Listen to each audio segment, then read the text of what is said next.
이럴 순 없어요. 어머니, 증여가 아니라 매매라니. 그럼 저희는요? 저희 중도금은요? 제 이름으로 된 아파트 계약이 망했어요. 당신 때문에? 당신이 내 인생을 망쳤다고요.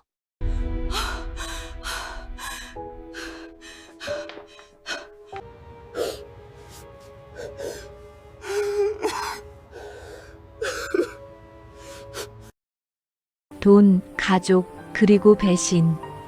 어쩌면 이 단어들만큼 우리 삶을 무겁게 짓누르는 단어는 없을 겁니다.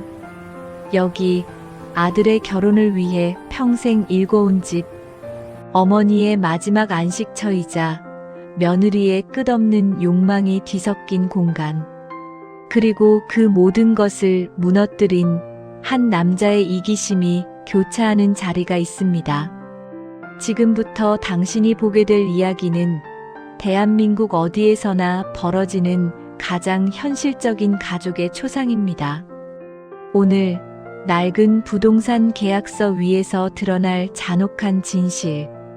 당신의 가족은 안녕하십니까?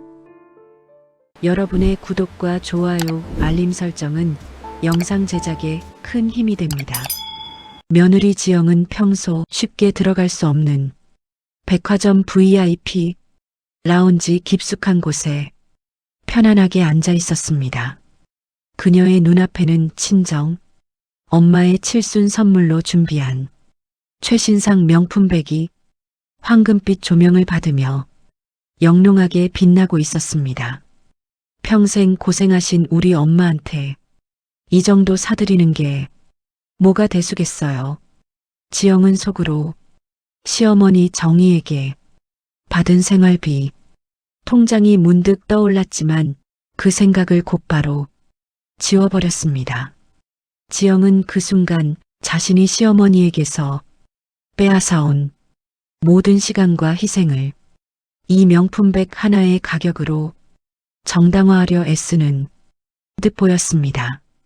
이 가방이 우리 엄마의 기쁨이고 곧 내 기쁨이죠. 그녀는 자기 합리화에 미소를 지으며 명품백을 결제하기 위해 당당하게 카드를 내밀었습니다. 지영이 영수증을 확인하며 뿌듯함을 만끽하고 있던 바로 그 시각, 시어머니 정희는 낡고 해진 갈색 재킷을 입고 부동산 중개사 사무실에 딱딱한 의자에 앉아 있었습니다. 테이블 위에는 아파트 매매 계약서가 펼쳐져 있었고 정희는 펜을 쥔 손을 미세하게 떨고 있었지만 그녀의 눈빛만큼은 수십 년간 쌓인 울분과 결심으로 단단하게 빛나고 있었습니다. 이 집이 저한테는 족쇄였어요. 아들, 며느리한테 헌신이라는 이름으로 갇혀 살았던 시간이죠. 정희는 계약서에 서명하며 지난 30년 동안 가족을 위해 희생했던 고통의 시간을 마음속으로 끝냈습니다. 공인중개사 민 실장은 시세보다 낮은 가격에도 불구하고 오직 현금 일시불을 요구하는 정의의 태도가 어딘가 이상하다고 직감했습니다. 민 실장은 50대의 베테랑이었지만 이렇게 담담하면서도 단호하게 집을 처분하는 노인은 처음 봤습니다. 정희는 민 실장에게 거래 과정을 절대 비밀에 붙여줄 것을 신신당부했습니다. 매매 대금이 가득 담긴 두툼한 돈가방을 품에 안은 정희는 세상에 모든 무게를 짊어진 사람처럼 아파트 정문을 나섰습니다. 그녀의 뒷모습은 해방을 얻은 독립군 같기도 했고 모든 것을 뒤로 한 채 도망치는 죄인 같기도 했습니다. 한편 지영은 새로 산 명품백 쇼핑백을 자랑스럽게 흔들며 아파트 현관문을 열었습니다. 엄마, 나왔어요. 지영은 습관적으로 정희를 찾았지만 집안은 이상하리만큼 고요했습니다. 지영은 거실을 둘러보다가 시어머니의 낡은 가구와 짐들이 모두 사라졌음을 깨닫고 가슴이 덜컥 내려앉았습니다. 마치 며칠 전부터 이사를 준비한 것처럼 깔끔하게 비워진 공간은 지영에게 공포감을 안겨주었습니다. 텅 빈 거실, 테이블 위에는 얇은 우편 봉투 하나가 놓여 있었고 그 옆에는 빛바랜 노란색 황혼 이혼 서류 사본과 빈 생활비 통장이 놓여 있었습니다. 지영은 그 종이 뭉치를 집어드는 순간 자신이 버린 명품백, 쇼핑이 얼마나 어리석고 덧없는 일이었는지를 깨달았습니다. 봉투 안에는 아파트 매매 계약서 사본과 함께 정희가 직접 쓴 짧은 메모가 들어 있었습니다. 메모에는 평생 고생만 한 내가 이제야 내 인생을 삽니다. 당신들이 모르는 방식으로요. 라는 섬뜩한 문장이 적혀 있었습니다. 지영은 모든 상황이 도저히 믿기지 않아 손이 덜덜 떨렸고 이 믿을 수 없는 현실을 마주한 충격에 숨조차 제대로 쉴 수 없었습니다.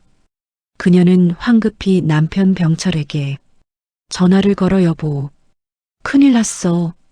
엄마가 집을 팔았대. 라고 소리쳤습니다. 지영의 절규는 텅 빈 집 안에 공허하게 울려 퍼졌습니다. 남편 병철은 아내 지영의 다급한 전화를 받고 회사에서 급히 집으로 달려왔습니다.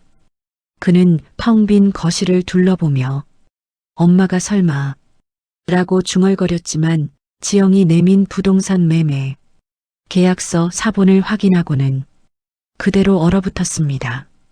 병철의 얼굴은 순식간에 공포와 배신감으로 일그러졌고 그의 심장 박동은 통제 불능 상태에 이르렀습니다. 아들이자 가장으로서 어머니를 지켜야 했던 자신의 무능함이 이 비극적인 사태를 초래했음을 직감적으로 깨달았습니다. 그는 손을 떨며 급히 스마트폰으로 등기부등본 열람 서비스를 확인했고 아파트의 소유권이 이미 김매수자라는 제3자에게 넘어갔다는 냉혹한 사실을 마주했습니다. 말도 안 돼. 우리 집이 우리가 살 집이 사라졌다고요? 지영은 눈물을 흘리며 자신이 그동안 시어머니를 얼마나 헌신적으로 모셨는데 이런 배신을 당할 수 있냐며 목소리를 높였습니다. 그녀는 친정엄마, 명품백을 산 자신의 행동이 어머니를 자극했을지 모른다는 생각은 애써 외면하고 오직 정의에게만 분노를 쏟아냈습니다. 병철은 지영의 울부짖음에도 아무런 대꾸도 할 수 없었습니다. 그는 몇 년 전 어머니의 노후, 자금 일부를 끌어다 무모하게 주식에 투자했다가 크게 손해를 본 과거의 비밀이 떠올라 죄책감에 시달리고 있었습니다. 이 비밀은 집이 팔린 충격보다 더 깊은 구렁텅이로 병철을 몰아넣었습니다. 두 사람은 당장 오늘 밤부터 어디에서 잠을 자야 할지 알 수 없는 생존의 문제에 직면했습니다. 갈등은 순식간에 폭발하여 서로에게 책임을 전가하는 싸움으로 번졌습니다. 지영은 당신이 엄마, 재산 관리 똑바로 했으면 이 지경이 됐겠냐고 비난했고 병철은 내가 매번 명품 타령하며 생활비로 엄마 숨통을 조였잖아라고 맞받아쳤습니다. 병철은 이성을 잃고 어머니를 횡령과 사기죄로 고소하겠다며 112에 전화를 걸었습니다. 하지만 관할 경찰서의 담당 형사 최경희는 성인이 본인 소유의 재산을 처분한 것은 법적으로 문제가 없다며 단순 가출로 처리할 수밖에 없다고 원칙적으로 설명했습니다. 최경희는 병철이 격앙된 반응을 듣고 자신 역시 과거 가정불화로 고통받았던 경험이 떠올라 안타까움을 느꼈습니다. 병철은 어머니의 행동이 정당한 재산 처분이라는 현실을 받아들이지 못하고 망연자실 주저앉았습니다. 지영은 갈 곳이 없어 짐도 풀지 못한 채 텅 빈 안방에 앉아 시어머니 정희의 짐이 사라진 곳을 무심히 바라보았습니다.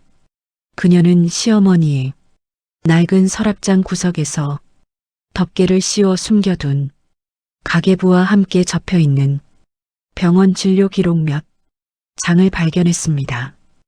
호기심 반 죄책감 반으로 그 기록을 펼쳐든 지영의 눈은 곧 경악으로 물들었습니다.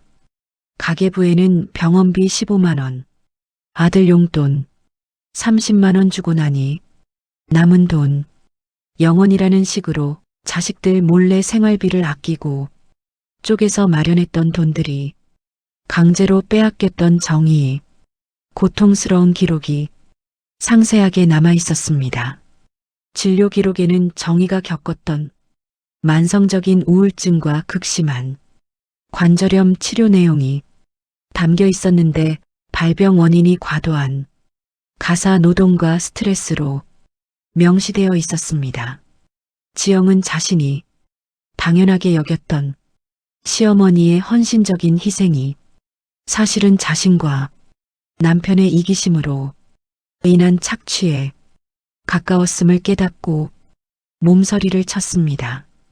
그녀의 마음속에는 처음으로 일말의 죄책감과 함께 깊은 후회가 밀려왔습니다. 한편 병철은 어머니의 행방을 찾기 위해 동창들과 이웃들에게 전화를 돌리고 다녔습니다. 친구 최, 과장 40대, 해시태그 사업가, 해시태그 경험담, 해시태그 조언자과의 통화에서 병철은 정희가 몇 달 전부터 황혼 이혼을 은밀하게 준비하고 있었다는 충격적인 소문을 듣게 되었습니다. 이 소문은 단순한 가십이 아니라 정희가 아들 내외로부터 금전적, 정신적 피해를 입어왔다는 구체적인 내용과 함께 지역 온라인 커뮤니티에 빠르게 퍼져나가고 있었습니다. 병철은 자신의 치부가 드러나고 있다는 사실에 극도로 분노하여 어머니를 횡령죄로 고소하기 위한 법률 상담을 받기 위해 변호사 사무실로 무작정 향했습니다. 그는 변호사에게 어머니가 저희 명의의 집을 팔아 도망쳤다고 주장했습니다.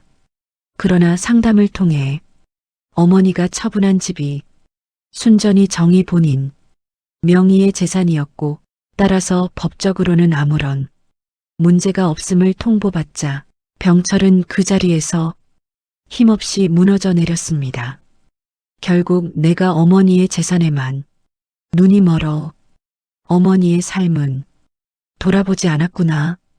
병철은 깊은 절망감 속에서 자신이 짊어져야 할 현실의 무게를 느끼며 어머니를 향한 분노가 점차 자기 비난으로 바뀌고 있음을 깨달았습니다.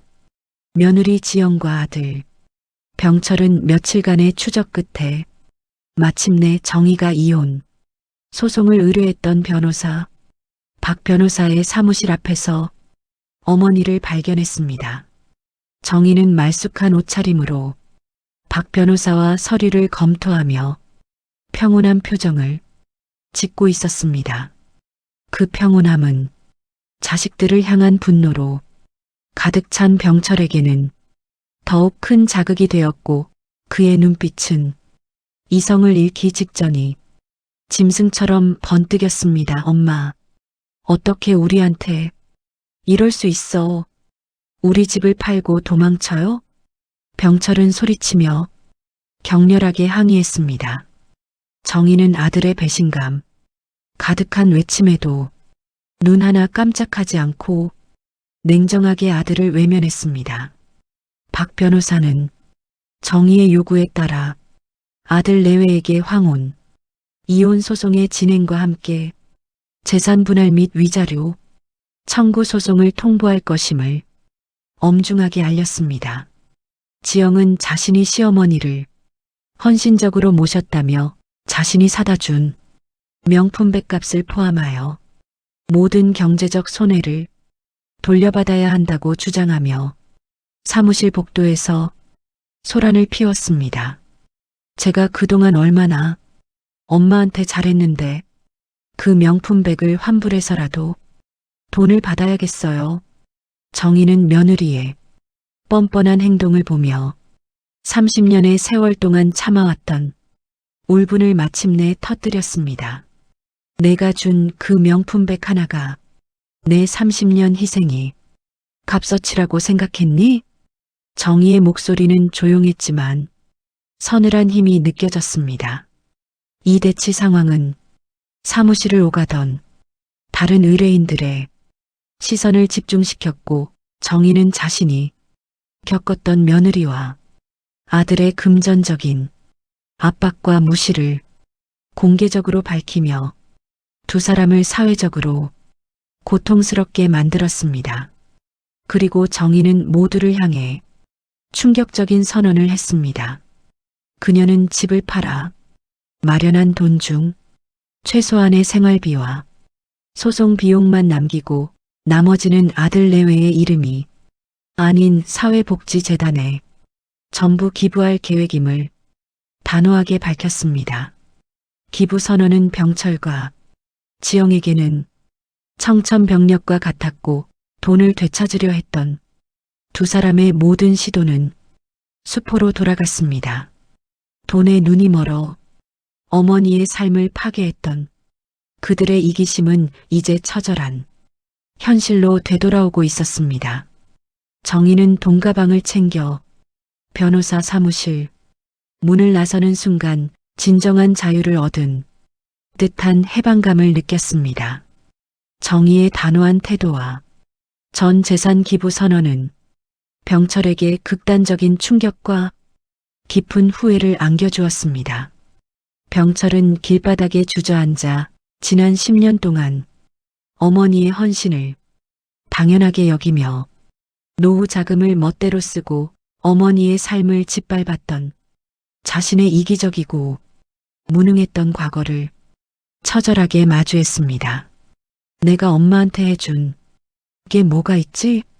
엄마의 고통을 외면하고 돈만 빼앗았어. 그는 극심한 자기 비난에 시달리며 온몸이 떨리는 것을 느꼈습니다. 옆에서 이 상황을 지켜보던 지영은 모든 것이 남편의 무능력과 무책임 때문이라고 탓하며 병철을 향해 쉴 새 없이 비난을 쏟아냈습니다. 당신이 엄마 재산만 탐내지 않았어도 우리가 이 꼴이 됐겠냐고요. 지영의 날카로운 말들은 두 사람의 부부관계가 이제는 회복 불가능한 지경에 이르렀음을 명확하게 보여주었습니다. 정희는 아들 내외가 서로를 비난하며 자멸하는 모습을 보며 냉소적인 미소를 지었습니다. 그녀는 이것이 자신이 30년간 겪었던 수모에 대한 완벽하고 고통스러운 복수임을 확인했습니다. 정희는 돈 가방을 품에 안고 변호사 사무실을 완전히 떠나기 직전 몸을 돌려 무너져 내린 병철에게 마지막 한마디를 던졌습니다. 내가 진정으로 자립할 때 그때 가서 다시 이야기하자. 그전에는 나를 찾지 마라. 정희의 이 말은 아들을 향한 단절의 선언이자 성장의 촉구였습니다. 이 말을 들은 병철은 어머니를 붙잡지 못하고 힘없이 고개를 떨구었고 그 자리에 망연자실 주저앉았습니다. 지영은 정희가 사라진 문을 멍하니 바라보며 이 모든 사태의 근본적인 원흉이 결국 자신과 남편이 도덕적 해이와 물질 만능주의 때문임을 어렴풋이 깨닫게 되었습니다. 그녀가 손에 들었던 명품백 쇼핑백은 이제 탐욕의 상징이자 무거운 짐처럼 느껴졌습니다. 이혼 소송과 기부, 선언이라는 현실은 두 사람에게 더 이상 도망칠 곳이 없음을, 그리고 이제는 스스로의 힘으로 살아가야 함을 가르쳐주는 가혹한 시험대였습니다. 집을 잃은 지영과 병철은 급하게 짐을 싼 채 모텔 생활을 전전하며 극심한 경제적 어려움에 처했습니다. 매일 아침 눈을 뜨는 순간부터 당장 다음날 묵을 방을 걱정해야 하는 냉정한 현실은 두 사람의 자존심을 무참히 짓밟았습니다. 지영은 자신이 애지중지하며 소유했던 명품백이 이제는 한낱 무거운 짐일 뿐임을 깨달았고, 결국 명품백을 중고 명품샵에 되팔아 급한 생활비를 마련해야 했습니다. 명품백을 파는 순간에도 그녀의 마음은 깊은 후회와 자괴감으로 가득 찼습니다. 한편 병철은 어머니의 전 재산 기부 선언을 막기 위해 박 변호사를 찾아가 협상을 시도했지만 박 변호사는 정의의 의사가 너무나도 확고하다며 모든 법적 대응의 가능성을 일축했습니다. 돈은 이미 당신들 손을 떠났습니다. 이제는 어머니의 마음을 움직이는 것이 유일한 방법입니다. 박 변호사의 냉철한 조언은 병철에게 더 이상 어머니의 재산을 탐낼 수 없다는 현실의 벽을 실감하게 했습니다.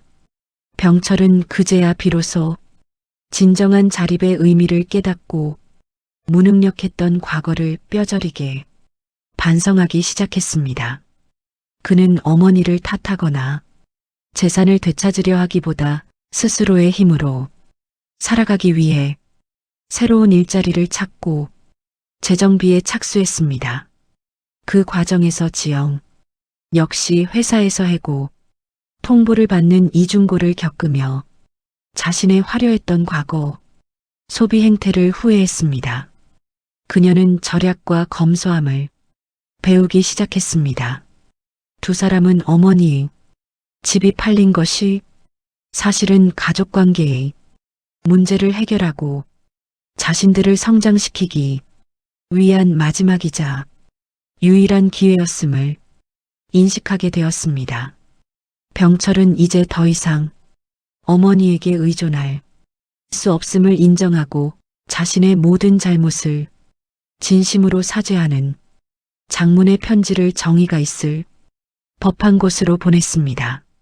병철의 편지에는 구차한 변명 대신 자립하겠다는 강한 의지와 진정한 후회의 감정만이 담겨 있었습니다. 그 편지는 수많은 밤을 새웠으면서 병철이 얼마나 처절하게 반성했는지를 보여주는 증거였습니다. 시어머니 정희는 아들 내외가 살았던 도시와는 멀리 떨어진 낯선 해안 도시에서 혼자만의 평온한 생활을 즐기고 있었습니다. 그녀는 매일 아침 바닷가를 산책하고 마을의 이웃 주민들 김 할머니 이청년과 소박한 대화를 나누며 30년간 억압되었던 자유와 행복을 만끽하고 있었습니다. 그러던 어느 날 정희는 지역 뉴스를 시청하다가 병철과 지영이 겪고 있는 어려움을 우연히 접하게 되었습니다. 뉴스에는 두 사람이 모텔에서 나와 자립을 위해 필사적으로 노력하는 모습이 담겨 있었습니다. 병철은 자발적으로 사회 봉사활동을 시작했고 지영은 소박한 부업을 시작하며 명품 대신 검소함을 택하는 모습이었습니다. 정희의 마음속에는 엄마로서의 깊은 연민과 함께 배신당했던 쓰라린 상처가 복잡하게 교차하며 격렬한 내적 갈등이 일어났습니다. 그녀는 자식들을 향한 무조건적인 사랑과 냉정한 단죄 사이에서 쉽게 결정을 내릴 수 없었습니다. 그 갈등의 정점에서 정희는 병철이 보낸 진심 어린 사죄 편지를 받게 되었습니다. 편지에는 구차한 변명 대신 자신의 모든 잘못을 인정하고 어머니께 용서를 구하는 절절한 내용이 담겨 있었고 정희는 그 편지를 읽으며 뜨거운 눈물을 흘렸습니다. 하지만 정희는 직접 나서서 그들의 문제를 해결해 주는 것은 자립의 기회를 빼앗는 것이라 판단하고 단호하게 거절했습니다. 대신 정희는 두 사람이 다시 일어설 수 있는 최소한의 발판을 마련해 주기로 결심했습니다. 그녀는 남은 돈 중 일부를 떼어내 익명으로 병철 명의의 은행 계좌에 전세 자금을 몰래 송금했습니다.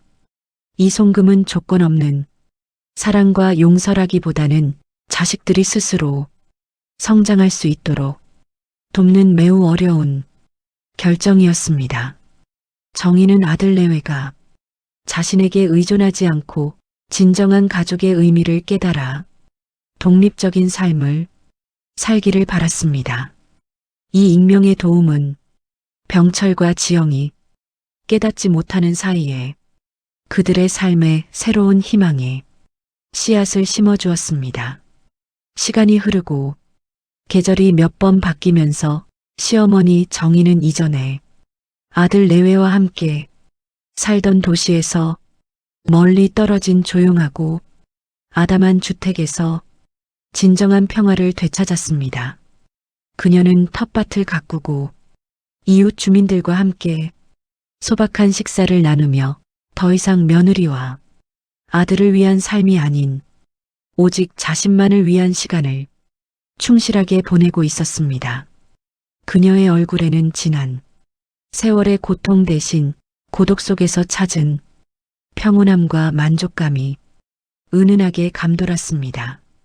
정희의 삶은 이제 그 누구에게도 의존하지 않는 자발적인 고립이자 완벽한 독립 그 자체였습니다. 한편 병철과 지영은 정희가 익명으로 보내준 전세 자금을 발판 삼아 작은 전셋집에서 새로운 시작을 했습니다.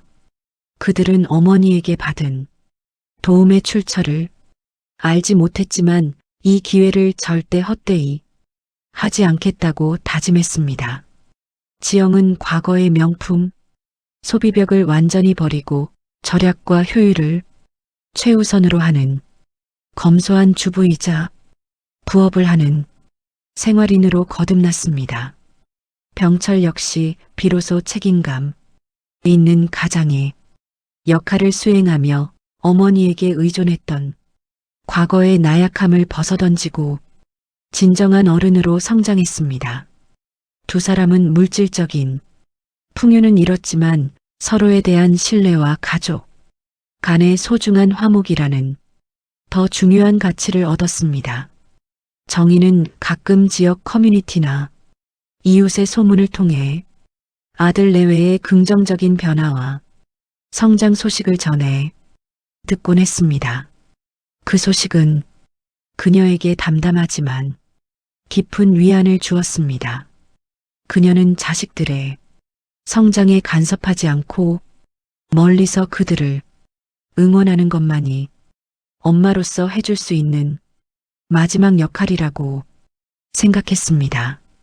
정희의 입가에는 후련함과 약간의 그리움이 복잡하게 섞인 미소가 걸렸습니다. 이 이야기는 헌신했던 어머니의 용서와 독립이라는 서늘한 결말을 통해 그리고 배신했던 자식들의 진정한 후회와 자립이라는 과정을 통해 현대 사회에서 잊혀가는 진정한 가족과 개인의 행복에 의미를 되새기며 깊은 여운을 남깁니다. 구독, 좋아요. 후회한지. 구독, 좋아요, 알림 설정은 영상을 만드는데 큰 힘이 됩니다.